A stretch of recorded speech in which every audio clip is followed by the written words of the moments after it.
Halo semua, kembali lagi di podcast Dimensi KBMHD. Diskusi menarik dan singkat.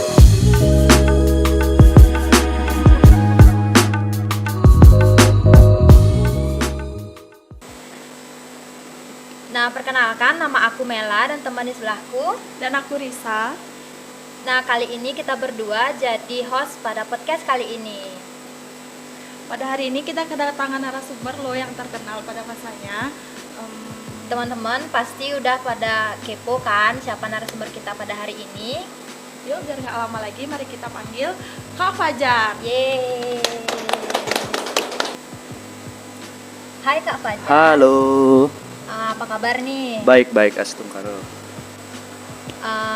Boleh kakak kenalin diri dulu. Mungkin banyak nih teman-teman yang mungkin kurang kenal sama Kak Fajar. Coba kenalin diri dulu. Oke, halo semua penonton podcast KBMHD. Perkenalkan aku Made Fajar Irwa Putra, bisa dipanggil Fajar.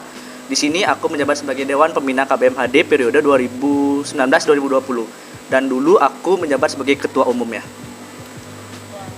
Nah, pada kali ini kan podcast kita bertemakan sumber daya manusia, Kak. Bisa nggak kakak gimana sih caranya kakak ngelola suatu organisasi, terutama di KBMHD, dan gimana sih pengalamannya kakak selama menjabat sebagai ketua pada periode tersebut? Oke, bicara tentang sumber daya manusia ya. Jadi setiap organisasi itu kan pasti memerlukan yang namanya sumber daya manusia.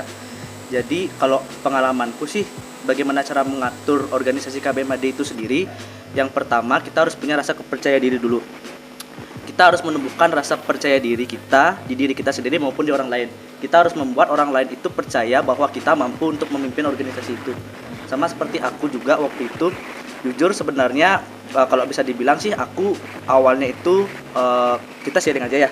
Dulu aku hampir keluar dari KBMHD karena satu dan lain hal. Akhirnya aku tetap bertahan, dan pada saat aku bertahan itu aku dipercaya oleh Kak Indra, ketua di atasku dulu, untuk menjabat sebagai calon ketua. Waktu itu aku sama Yulia sebagai calon ketua, dan pada saat musang akhir itu votingnya aku yang menang. Nah, dari sana juga aku mulai bisa dibilang aku mulai jengah lah. Aku mulai jengah, aku udah dipercaya, aku nggak boleh ngecewain rasa kepercayaan yang sudah diberikan oleh kakak-kakak, oleh teman-temanku yang sudah milih aku gitu loh. Jadinya mulai dari sana aku udah berpikir gimana caranya aku menyusun program kerja selama 1 tahun periode itu. Akhirnya aku ajak inti-intiku semua untuk rapat. Akhirnya kita sepakat bahwa memang pada saat kita menjalankan program kerja itu yang paling penting komunikasi. Yang kedua saling kompak. Itu salah satu kunci supaya program kerja kita itu bisa jalan lancar, ya betul. Dimana kalau misalnya kita nggak ada program kerja itu otomatis kayak program kerja itu akan hancur. Apalagi waktu di zamanku sebagai ketua,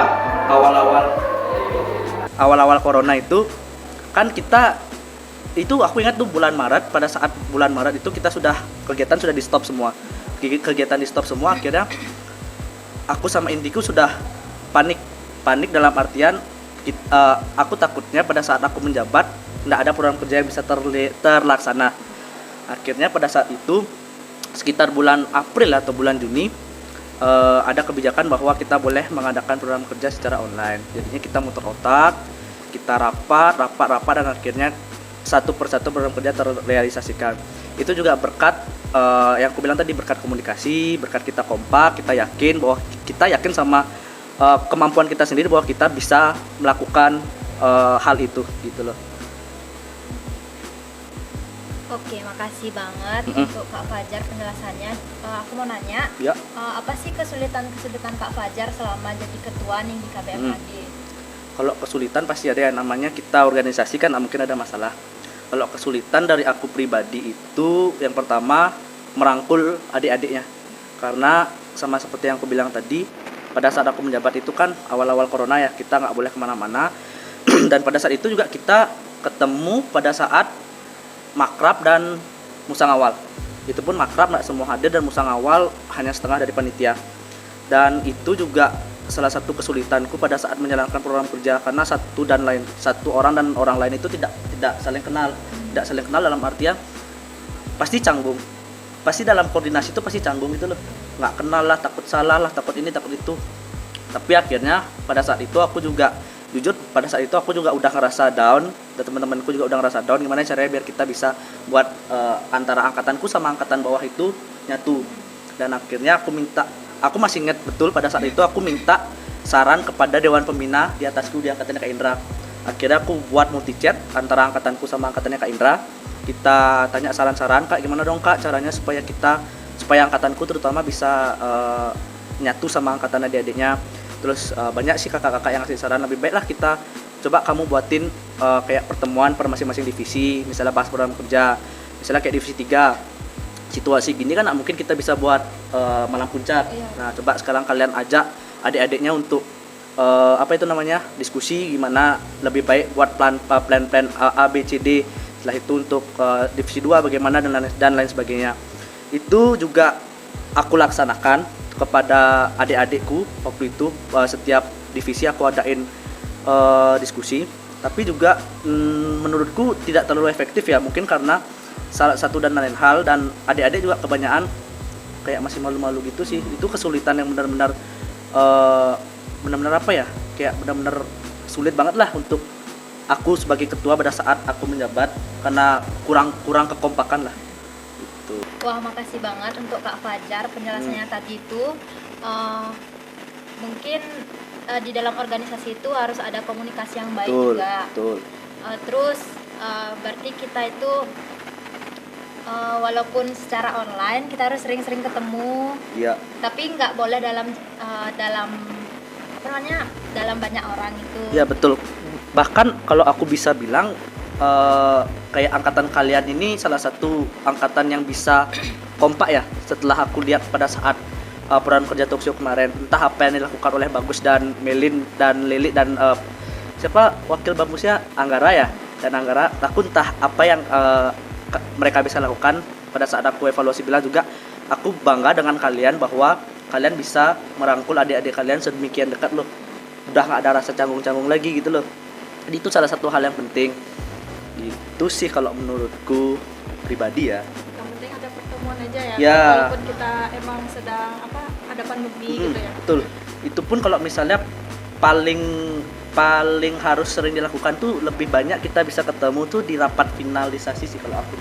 Kalau di angkatanku dulu setiap rapat finalisasi lebih sering aku ngadain secara offline itu sih, biar kita bisa komunikasi lah satu sama lain.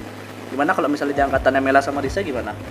Lebih banyak ketemu melalui online? Pertama kalau kita kan dari awal tuh udah mulai online ya, online terus sedangkan kita belum pernah ketemu gitu kan, cuman ketemu paling nggak sama anak-anak pas interview ya. Iya, kalian makrab juga online ya? Iya, online. Jadi kan agak susah ya kenal satu sama lain tuh, kadang bingung juga yang mana sih cutting, yang mana kita sama. Terus cara kalian untuk gini tuh gimana sih? Coba bisa sharing ke aku juga. Kalau di angkatan kita ini yang baru ini awal-awal itu kan online. Ya. Terus mungkin coronanya udah kayak agak gitu kan. Kita mulai rapat-rapat offline. Nah, dari sana deh kita mulai deket. Awalnya juga kita kayak sama cutting, aduh takut, canggung, pasti kayak gitu. Habis itu kita setelah rapat-rapat offline terus menerus, akhir-akhir ini kegiatannya juga beberapa ada yang offline, jadi kita kayak lebih akrab gitu sama kakak kelas. Ya itulah, itu kebagusan kita dalam artian berorganisasi ya. Kalau misalnya kita nggak ada virus gini, itu salah satu nilai plus lah. Semakin kita bisa ketemu, semakin akrab kita, semakin gampang kita ngajarin program kerja. Ya, Gitu. Tapi selain itu menurutku sih karena kakak tingkatnya juga ramah gitu kan sama kita. Baik. Jadi kita lebih cepat berbaur sama mereka gitu. Nah itu sebagai, kalau menurutku itu sebagai nilai plus juga ya dari KBMHD ya, dibandingkan aku berorganisasi dulu waktu aku SMA. Aku SMA juga pernah ikut organisasi. Di kuliah ini dalam hampir semua organisasi itu tidak memandang senior junior sih. Itu yang salah satu buat kita merasa nyaman, merasa enak berorganisasi. Semakin kita kayak ditekan, semakin kita kayak diatur, itu salah satu kaku jadinya. Betul, kaku kita jadinya. Jadi kalau misalnya semakin organisasi kita buat kita nyaman, semakin kita bisa enak di organisasi itu ngejalanin itu. Wah, makasih banyak ya Kak Fajar, Duh. penjelasannya, terus pengalamannya juga udah berbagi sama kita. Baik, kali ini kita akan masuk ke segmen Kota Aspirasi. Apa itu Kota Aspirasi? Kota Aspirasi ini hasil evaluasi dari setiap program kerja KBMAD. Dan ini hasil program kerja yang kemarin, yaitu talk show. Dan itu Kak Fajar bisa pilih beberapa dari dalam Kota Aspirasi itu, nanti Kak Fajar Bisa berikan beri tanggapan tanggapannya. dari isi Oke. tersebut. Oke. Sekarang ya. Let's go. Satu aja ya. Boleh kok banyak. Lupa minta foto sama dia. Aduh, semoga proker selanjutnya bisa. Aduh. Dari Siapa nih? jodoh. Oke. Ini salah satu apa ya? Ini salah satu tradisi dari KBMAD ya. Kayaknya Oh, gitu ya? Pasti setiap ada tahun aja. ada Ya setiap angkatan pasti ampun. ada yang namanya cinlok. Mudah-mudahan ini di angkatan kalian ya. Lupa minta foto sama dia. Oke. Yang buat pesan ini proker selanjutnya apa? Untuk si A. Proker selanjutnya apa? Dharma Yatra. Dharma Yatra. Oke. Untuk yang buat pesan ini nanti aku ingetin pada saat Dharma Yatra untuk ingat foto sama si A. Semoga berkesempatan ya. Aduh. Semoga bisa foto. Oke, lagi ya? Boleh. Boleh. Oke. Setelah dipantau banyak adik-adik cantik yang potensial. Wah. Potensial. Wah, Potensial apa tuh yang begini? Potensial apa ya? Maksudnya potensial apa ya? Potensial apa ini? Aduh. Tapi emang benar sih ya. Emang benar ya, dari angkatan-angkatan sebelumnya, angkatan sekarang ceweknya jauh lebih cantik-cantik. Bisa diakui. Bisa diakui. Berarti pintar ya? Berarti pintar aku jadi anggota ya? Iya. Berarti pintar aku jadi anggota ya? Banyak cantik-cantik. Banyak cantik-cantik. Oke. Lagi mulai dari nyari sponsor yang belum pernah saya lakukan, menambah relasi, menambah pengalaman, dan masih banyak lagi. Oke, ini berarti mungkin salah satu pengalaman dari anggota ya. Mulai dari berarti dia pada saat talk show mungkin di divisi sponsor ya. Ya. Dia mencari sponsor yang belum pernah dilakukan, terus menambah relasi. Nah, ini yang penting sih dalam suatu organisasi itu, kita dalam organisasi nggak mungkin kita diam aja. Pasti kita kerja dalam artian menambah relasi, menambah teman, menambah pengalaman. Yang dari awalnya kita nggak bisa ngapa-ngapain, sama seperti yang dibuat ini. Dulu dia belum pernah nyari sponsor, sekarang pada saat ikut KBMHD dia dapat di divisi sponsor, dia bisa cara mencari sponsor bagaimana, dan dalam mencari sponsor itu juga dia bisa menambah relasi ke toko-toko itu. Siapa tahu dia bisa dapat ketemu teman, terus menambah pengalaman. Itu sih yang penting dalam organisasi. Jadi aku salut sih sama anggota-anggota yang sekarang, karena anggota-anggota yang sekarang itu sudah bisa berpikir rasional lah, dalam artian organisasi itu bukan hanya buang-buang waktu, tapi juga kita bisa menambah relasi dan pengalaman. Betul sekali. Yuk, Lagi nggak? sekarang giliran Dong. hostnya. Hostnya Siapa dong. nih? Duluan Mela ya. Ya, duluan kamu deh. Aku mau udah. Oke. Wih, kreatif banget. Lu angkatanku nggak pernah buat kayak gini. Oh iya. Kreatif kali. Sekarang aku mau baca. Campur aduk seperti nasi campur yang berakhir nikmat. Nikmat. Maksudnya apa? Nikmat. Nikmat Nikmat. banget ya. Kok Mungkin pikiran nasi campur pikiranku waktu traveling ya? nasi jinggo enak ya. Pikiranku traveling ya. Nikmat. Wah. Nikmat namanya. Nikmat. Ngapain dia sampai nikmat? Campur aduk. Oh, mungkin Nikmat makan bareng-bareng. ya, mungkin. nikmat makan bareng-bareng. Mungkin persiapannya campur aduk, ada rasa senang, sedih gitu, dan berakhir nikmat pada saat acara sukses. Kita harus berpikir positif aja. Jangan berpikir yang negatif. Nah, Lanjut. giliran aku ya. Pengalaman yang didapatkan yaitu pentingnya menghargai setiap waktu yang ada, dan juga pentingnya komunikasi antar sesama agar segala sesuatunya dapat berjalan dengan baik. Sama seperti yang Kak Fajar Betul. bilang tadi ya. Komunikasi itu adalah hal yang utama dalam menjalankan program kerja. buat Penting banget. organisasi. Kalau kita nggak bisa komunikasi, program kerja itu nggak akan bisa jalan. Lagi? Bisa? Oke. Aku deh ya. Kita masing-masing ambil satu deh. Nah, kita masing-masing ambil satu. Oke.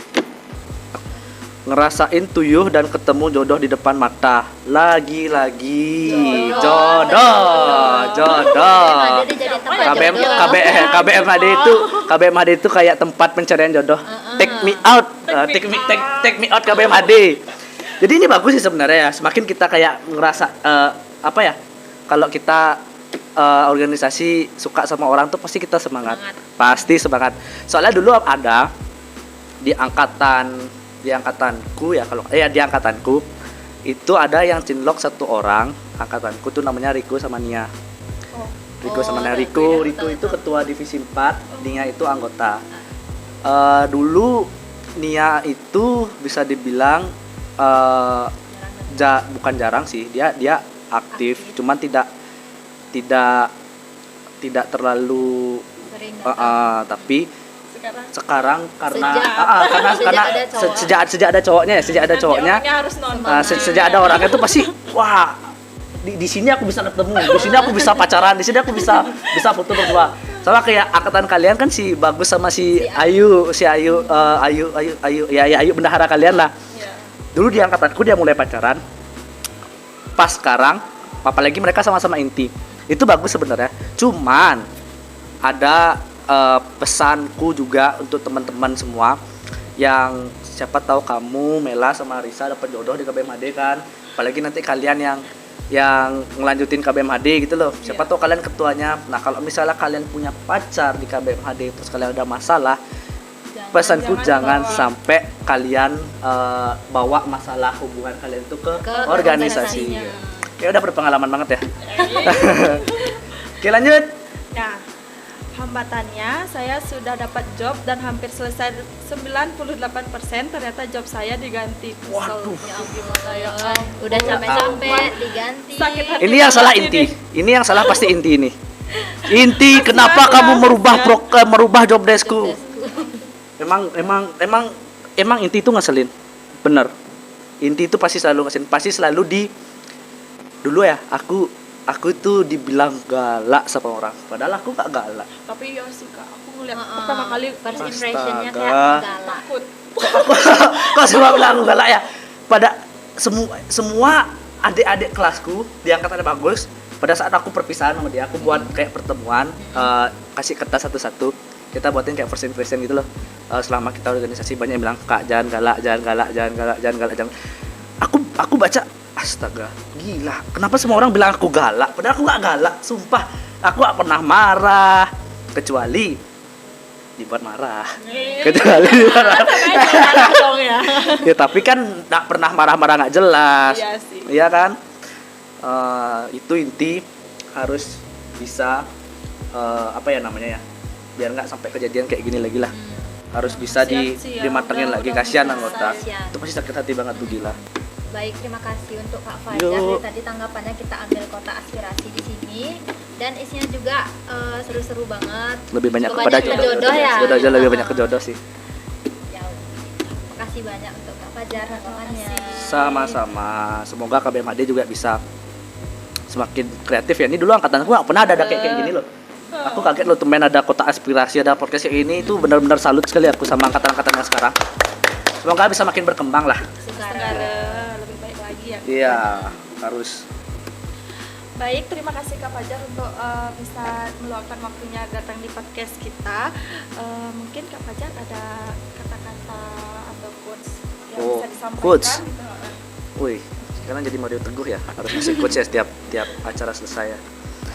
Oke, quotesku adalah ini quotes yang aku pegang dari SMA ya selama aku berorganisasi. Tungguin ya. Tegang.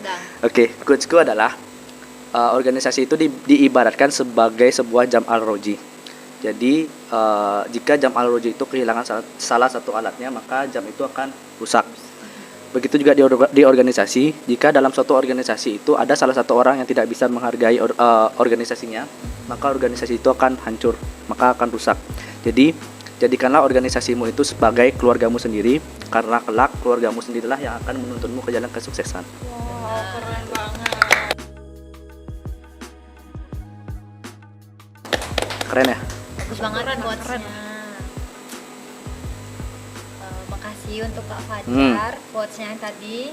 Semoga semoga pembahasan kita ini bisa diterapkan oleh anggota KBMHD kita, dan mungkin buat teman-teman yang selain KBMHD yang menonton juga bisa terinspirasi dari pembahasan kita tadi. Harus dong, ini kan podcast selain kita sharing, kita juga memberikan salah satu pembelajaran lah kepada orang-orang supaya orang-orang itu mau belajar berorganisasi lah, supaya tidak jadi mahasiswa yang kupu-kupu. Betul, kuliah pulang. Ya. Sekian dari podcast Dimensi KBMHD kali ini. Terima kasih banyak untuk narasumber kita, Kak Sama-sama. Fajar. Terima kasih juga udah mengundang. Atas pembahasan yang luar biasa banget dari tadi yang menginspirasi kita semua. Dan jadi yang bisa kita petik dari podcast kali ini adalah mengelola sebuah organisasi itu tidaklah mudah, tetapi jika dilaksanakan dengan ikhlas dan kata susah itu akan tidak ada. Akan berjalan dengan baik ya. Jangan lupa di like, komen video ini, Dan jangan lupa subscribe channel YouTube KBMHD. dan juga jangan lupa pantengin Instagram kita KBMHD Undiknas. Dan kalian bisa tunggu video selanjutnya di sana dan YouTube kita. Dadah. Bye. Bye.